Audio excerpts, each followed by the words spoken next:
ইচ্ছে আর এনার্জি থাকলে আর যদি পাশে মনোবল দেওয়ার কেউ থাকে তাহলে সব কাজই সম্ভব হয়, তাই না বলো বন্ধুরা? তো সত্যি কথা কি, ইচ্ছে এনার্জি কিন্তু আমার কিছুই ছিল না। আমি মনোবলের জোরেই একমাত্র ইচ্ছে এনার্জিটা এনেছি, কখনোই ছিল না। এত ছুটাছুটি করে না আমার আর কোনো কিছুই ইচ্ছে এনার্জি হয় না। তো আমার মেয়েরা অনবরত আমাকে বকাবকি করে। এখন তো নিতু মায়ের সঙ্গে কথাই হয় না আমার। ওর পরিস্থিতি যা, মেয়েটাও সময় পায় না, আর আমিও ইচ্ছে করে ফোনও করি না। তার কারণ আমার ফোনটা খারাপ হয়ে যাওয়ার পর তোমরা সবাই জানো নম্বরও নেই। হ্যাঁ, ইচ্ছে করলে আমি নম্বর নিতে পারি, সবার কাছে নম্বর আছে, কিন্তু নিচ্ছিও না। কি বলবো ওকে ফোন করে, তার জন্য আমার আর বিবেকে বাজছে। কি জিজ্ঞেস করব, ভিডিওতে দেখছি কিছুই বলার ভাষা নেই, এমনকি কমেন্টটাও আমাকে করতে ইচ্ছা করে না, ওকে চোখ দিয়ে তাকিয়েও দেখতে ইচ্ছা করে না। জানি না কোন জায়গার থেকে, কি বলবো, ধারণার বাইরে, এতটাই খারাপ লাগে। আমি নিজের বিবেকের কাছেও হেরে গেছি আর কি।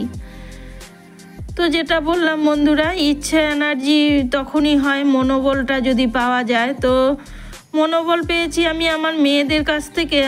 আমি ধন্য ওয়াইটিতে এসে আমি আমার এত সুন্দর সন্তানদের পেয়েছি, গর্বে না ধরেও।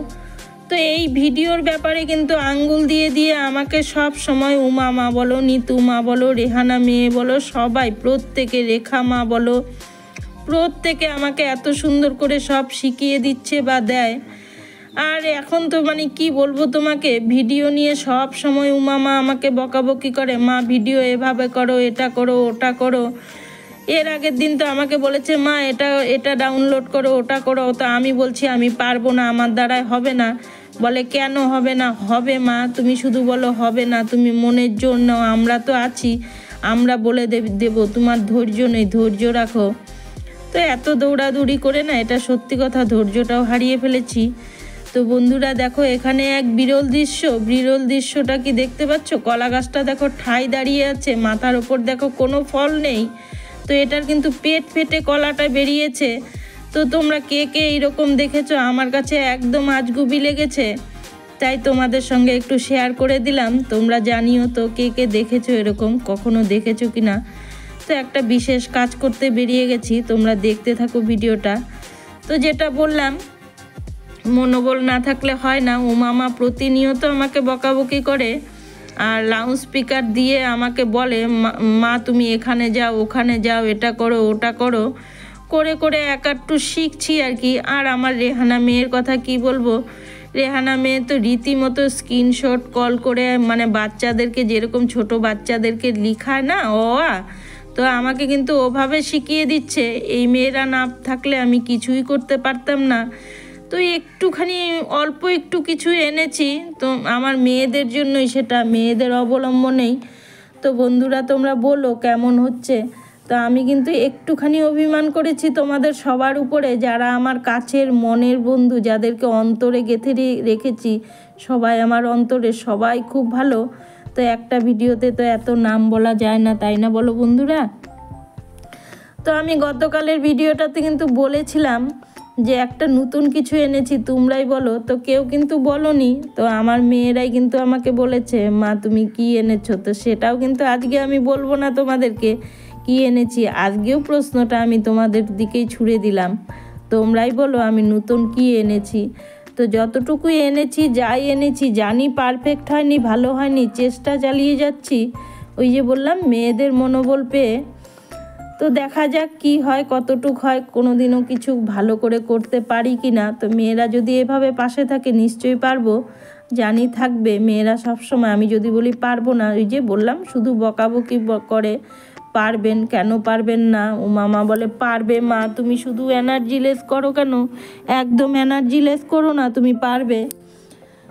তো বন্ধুরা কালকে তো আসার কথা ছিল, আর আসিনি, ইচ্ছে হচ্ছিল না, শরীরটাও খারাপ লাগছিল। তো আজকে ভয়েস ওভারটা দিচ্ছি 11টা বাজে, এতক্ষণ আমি কোয়ার্টারে চলে এসেছি।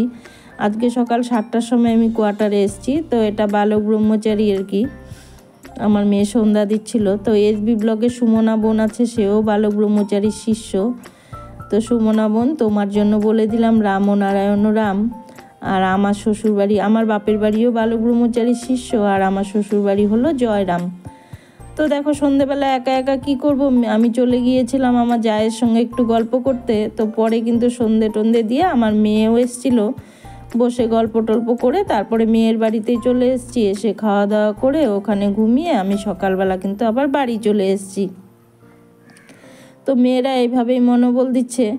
আর একটা কথা বলি, আমার একটা পাগল ছেলে আছে সবাই যেন, তো আমার ছেলেই বলে পাগল, আমি কিন্তু বলি না।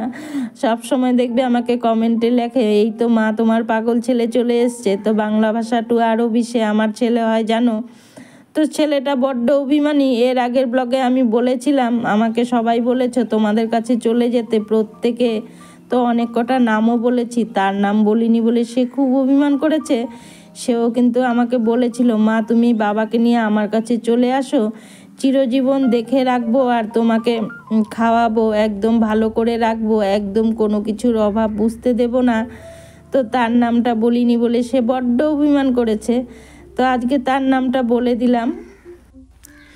তো আমার সব বন্ধুদের কাছে অনুরোধ করব, বাংলা ভাষা টু আরবি আমার প্রত্যেকটা ভিডিওর কমেন্ট সেকশনে পেয়ে যাবে। ফুল সাপোর্ট করে, নিশ্চিন্তে চলে যেও, যদি তোমরা সাপোর্ট করতে পারো তবেই যেও। ও কিন্তু আমার একটা পাগল ছেলে।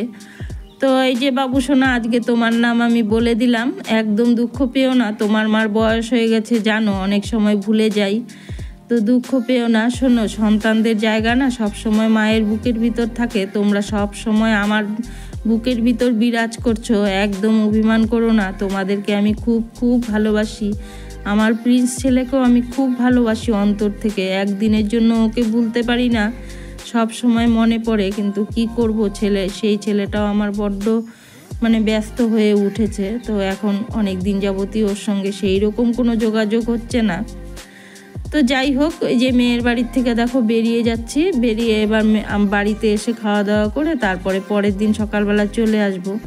তো আবার আমার বাংলা ভাষা টু আরবি ছেলেটাকে বলছি, আজকে যদি একটা মিষ্টি মধুর কমেন্ট করো না তোমার মাকে, তাহলে তোমার কমেন্টটা আমি পিন করে দেব। তা আমার ছেলেটা না কমেন্ট পিন না করলে সেই রেগে যায়, আর আমি খুব রাগাই। ও যদি প্রথমেও আসে তাও ওর কমেন্টটা আমি পিন করি না, আর সেই রেগে যায় জানো তো। তো আজকে আমার ছেলেটার কমেন্ট প্রিন্ট করব, যদি প্রথমে আসে তবেই, না হলে আমি করব না। তো দেখো ওই যে চলে এলাম জায়ের বাড়ি, মেয়ের বাড়িতে। উল্টাপাল্টা বকছি, বাইরে কে যেন ডাকছে, তো মাইন্ডটা একটু অন্যরকম হয়ে গেছে ভয়েস ওভার দিচ্ছি বলে। তো খাওয়া দাওয়া করে দেখো গিয়ে আর কোনো ভিডিও করিনি, খাওয়া দাওয়া করে বিছানায় উঠে পড়েছি, শুয়ে পড়বো। একটু উল্টাপাল্টা বকছি বন্ধুরা, মানিয়ে গুছিয়ে নিও। তো আজকেও আমি একটা ঢিল ছুঁড়ে দিলাম তোমাদের দিকে, তোমরা বলো এক নতুন কি নিয়ে এসেছি। তোমরা কিন্তু গতকাল আমাকে বলোনি, আমি বড্ড অভিমান হয়েছি তোমাদের উপরে, আমার মেয়েরা বলেছে আমাকে। তো তোমরা বলোনি। শোনো, ছেলে মেয়েরা তো সবসময় আছেই, কিন্তু তোমরা তো বিশেষ, বলো তোমরা ছাড়া পারবো? আর তোমরা যদি বলতে, আমার যারা অন্তরের মধ্যে গেঁথে রয়েছে সব বন্ধুরা, একবার যদি বলতে দিদি ভাই, কাকিমা, আন্টি, মাসিমা এই জিনিসটা এনেছো, আমি অনেক খুশি হতাম। তো আজকে কিন্তু তোমাদের দিকে ঢিলটা ছুঁড়ে দিলাম, তোমরাই বলো নতুনত্ব কি এনেছি ভিডিওতে। তো যতটুকুই এনেছি আমার মেয়েদের জন্যই কিন্তু এনেছি। তো আজকে সকালবেলা দেখো রাস্তাঘাটের কি অবস্থা, অনেক ভোরে উঠেছি, ভোরে উঠে এটা ভোরবেলায়, তো একটাও গাড়ি পাচ্ছিলাম না। দেখছো পেছনে লঙ্কার বস্তা, দেখো তোমাদের দিদিভাই কিভাবে চলাফেরা করে। তো এখানে কিন্তু অটোতে চেপে আমি বাড়িতে চলে এসেছি।